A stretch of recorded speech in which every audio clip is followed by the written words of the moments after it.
ये मुज़ाकरात वक्त ज़ाया करने की हुकूमत एक साजिश कर रही है। ये जो कल जो स्पीकर ने ख़त लिखा है, ये अदलिया को खुल्लम खुल्ला धमकी है। बिलावल भुट्टो कहता है कि इनको इस सुप्रीम कोर्ट को पेश करें, इसको पेश करें इस्तेकाक कमेटी में। ये इनकी हुकूमत की एक साजिश है कि जितने डिलेड टैक्टिक्स इस्तेमाल करके मुज़ाकरात के नाम पर झांसा दिया जाए, मुज़ाकरात के नाम पे धोखा दिया जाए।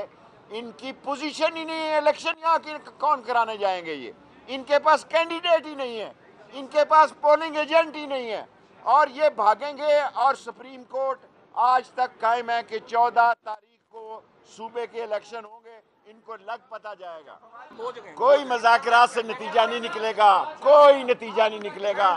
सड़कों और चौराहों पर इनसे इलेक्शन लेंगे और सुप्रीम कोर्ट के दरवाजे से नतीजा निकलेगा।